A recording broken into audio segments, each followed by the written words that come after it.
I want to talk about the engines catching fire. All right. The right people decided that a normal engine was made of steel and products of that nature, so they started using magnesium and aluminum to lighten the weight because every time they turned around, the plane got bigger and heavier and all. So the magnesium was easy to catch on fire, and then we had planes, even overseas, catch on fire. The plane would be coming in for a landing or flying along, and it just like what happened to Eddie Allen, who was killed in the very first one. The engine caught on fire, and even though he was flying right over Seattle before he could land at the Boeing field, the engine had burned off from the wing, and they crashed, and they were all killed, which set the project back. Well, the same thing would happen to us frequently. In fact, the British used to kid us all the time. They said, oh, the B-29, that's a 4-engine plane, but they like to fly it with only 3 engines all the time. Oh, not very encouraging. I know you had to go quite a distance, and I remember hearing about how the B-29s had to fly 8 round trips in order to get enough gasoline and bombs and ammunitions over to China for one bombing mission. That is true.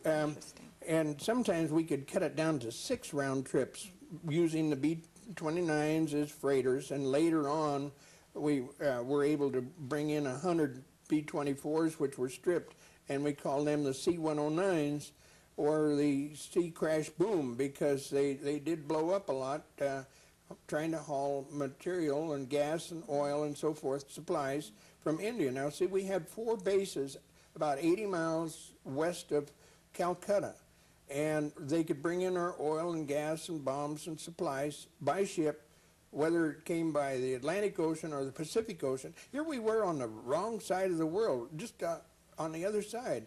And so even if we needed a most urgent broken part replaced, it would take a week or more to do this.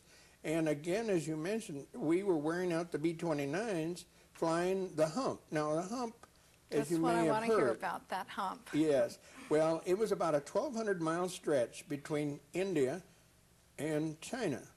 And it went across the lower part of the Himalaya mountain range and the northern part of Burma. And it's still the most treacherous, worst place to fly there is, because the mountains may be 20,000, they run up to above 30,000 in the major mountains around Tibet.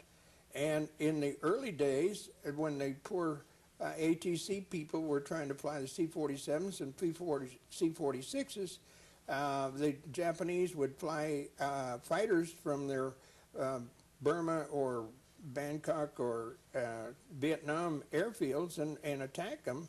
And then if they tried to go further to the north, they could run into solid mountains and solid clouds, really. And that's why that now sometimes is still known as the Aluminum Trail, because there were so many plane crashes all that time. It was a bad situation. Well, when you had to parachute down, then you had to go down into the jungles. And weren't there headhunters down in there?